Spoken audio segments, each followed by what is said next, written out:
Gita press Gorakhpur से प्रकाशित है। और गीता प्रेस गोरखपुर एक ऐसी ये संस्था है, इसके बारे में पूरे हिंदू धर्म को विश्वास है, ये ऑथेंटिक रिकॉर्ड है। ये देखिएगा, संपादक है हनुमान प्रसाद पोदार, चिमनलाल गोस्वामी। केवल एक झलक दिखाएंगे आपको 123 पृष्ठ पे। ये देखिएगा 123 पृष्ठ,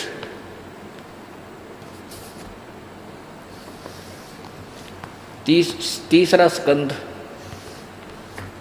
तुम शुद्ध स्वरूपा हो। भगवान विष्णु जी दुर्गा देवी की स्तुति करते हुए कह रहे हैं, तुम शुद्ध स्वरूपा हो, यह संसार तुम्ही से उद्भासित हो रहा है।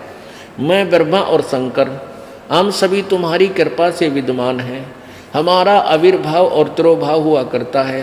केवल तुम ही नित्य हो, जगत जननी हो, प्रकृति और सनातनी देवी हो। आविर्भाव माने जन्म, तिरोभाव माने मृत्यु।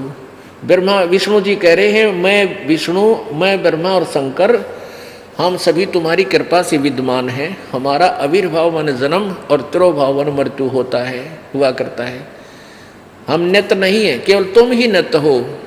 नित्य माने अविनाशी। और जगत जननी हो, प्रकृति और सनातनी देवी हो। प्रकृति दुर्गा को कहा, ये भी याद रखना, ये गीता जी में काम आओगा आपका, जब ये दास आपको ब्रह्मा विष्णु महेश की स्थिति सृष्टि रचना श्रीमद् भगवद गीता जी के अंदर प्रमाणित करेगा। ये देखो, अब यहाँ शंकर जी बोल रहे हैं, भगवान शंकर बोले, देवी यदि महाभाग विष्णु तुम ही से प्रकट हुए हैं, यानी उत्पन्न हुए हैं, जन्म लिया है, तो उनके बाद उत्पन्न होने वाले ब्रह्मा भी तुम्हारे ही बालक हुए। फिर मैं तमोगुणी लीला करने वाला शंकर, क्या तुम्हारी संतान नहीं हुआ? अर्थात मुझे भी उत्पन्न करने वाली तुम ही हो। शिवे, संपूर्ण संसार की सृष्टि करने में तुम बड़ी चतुर हो। 123 ही पढ़कर सुना रहा हूँ आपको। इस संसार की सृष्टि स्थिति और संसार में तुम्हारे गुण सदा समर्थ हैं। उन्हीं तीनों गुणों से उत्पन्न हम ब्रह्मा विष्णु एवं शंकर नियमानुसार कार्य में तत्पर रहते हैं। अब इससे कितने कंसेप्ट क्लियर हो गए? पहले तो ये हुआ कि ब्रह्मा विष्णु महेश नासवान है, इनकी जन्म मृत्यु होती है। दूसरा ये हो गया कि दुर्गा इनकी माता है, इससे इनका जन्म हुआ है। और तीसरा ये होगा कि रजगुण ब्रह्मा है, सतगुण विष्णु, तमगुण शिव जी। तो गीता जी अध्याय नंबर 15 के श्लोक नंबर 1 में, 2 में और 3, 4 में यही स्पष्ट किया है कि ऊपर को जड़ वाला और नीचे को ये तीनों गुण रूपी शाखा वाला, ये संसार रूपी वृक्ष है। और जो संत इसको पूरे विभागों सहित जानता है, तना कौन भगवान है, मूल मालिक का क्या नाम है, डार कौन है, और भाई पत्ते कौन है, शाखा कौन है, वो तत्वदर्शी संत है। फिर क्या बताया है चौथे अध्याय के 3 श्लोक में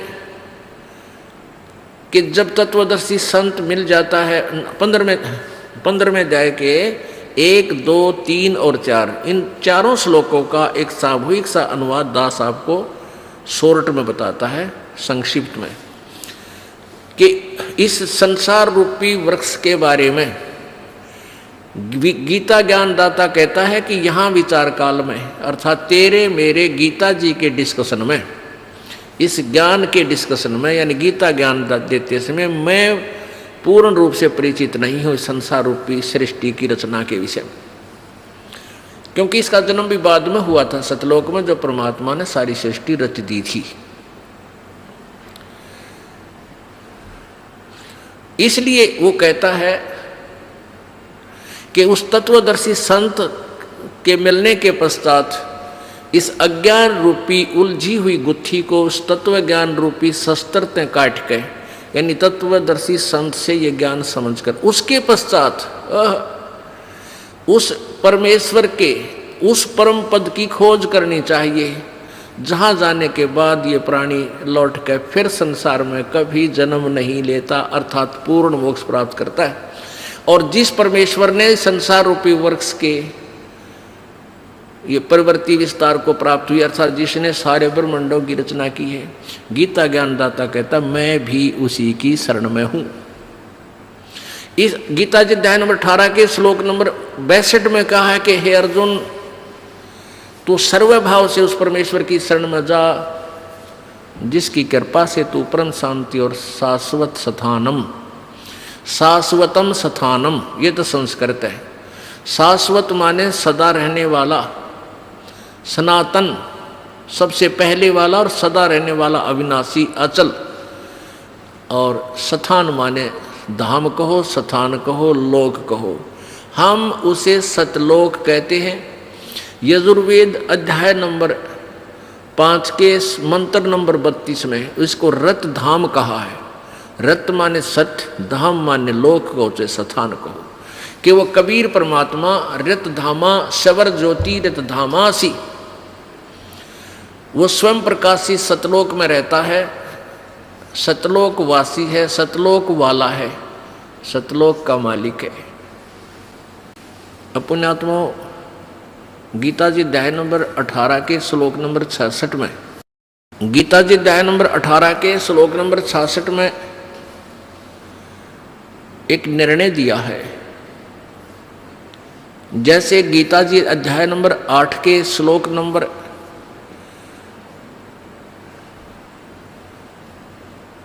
13 में गीता ज्ञानदाता कहता है कि मेरा केवल ओम नाम है, एक ओम नाम है मेरा, नथिंग एल्स, मुझ ब्रह्म का केवल एक ओम नाम है।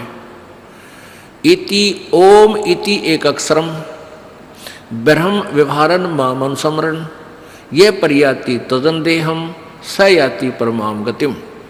या तो है संस्कृत, इसका अर्थ ये है कि मुझ ब्रह्म का, गीता ज्ञानदाता कहता है माम ब्रह्म, मुझ ब्रह्म का एक ओम अक्षर है, यह एक ओम अक्षर है, नथिंग एल्स। उच्चारण करके स्मरण करने का, और जो अंतिम श्वास तक इसका स्मरण करता रहता है वो मेरे वाली, मुझसे मिलने वाला लाभ, मेरे वाली गति को, परम गति को प्राप्त होता है। गीता जी अध्याय नंबर 8 के श्लोक नंबर 5 और 7 में गीता ज्ञानदाता कहता है कि मेरी भक्ति करेगा तो मुझे प्राप्त होगा। फिर गीता जी अध्याय नंबर 8 के ही श्लोक नंबर 1 में अर्जुन ने पूछा है कि परमात्मा, आपने गीता अध्याय नंबर 7 के श्लोक नंबर 29 में जो कहा है कि उस तत्ब्रह्म को और अध्यात्म, पूरे अध्यात्म ज्ञान को जब तत्वदर्शी संत से सुनकर परिचित हो जाते हैं, वो व्यक्ति केवल जरा और मरण से छूटने का ही प्रयत्न करते हैं। जरा मरण, जरा माने मृत्यु, और मरण, जरा माने बुढ़ापा और मरण माने मृत्यु। वो केवल जन्म और बुढ़ापे तय, मृत्यु और बुढ़ापे से छुटकारा पाने की चेष्टा करते हैं उस तत्वदर्शी संत के ज्ञान से परिचित होने के बाद। तो गीता ज्ञानदाता अर्जुन ने पूछा 8वें अध्याय के 1 श्लोक में कि वो कौन है फिर तत्ब्रह्म।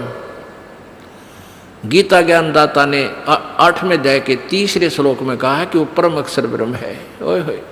तो यहाँ 8वें अध्याय के 5 और 7 में गीता ज्ञानदाता अपनी साधना को कहता है। फिर गीता अध्याय नंबर 8 के ही 8, 9, 10 3 श्लोकों में उस परम अक्षर ब्रह्म, उस दिव्य पुरुष, उस मूल मालिक की साधना को कहता है।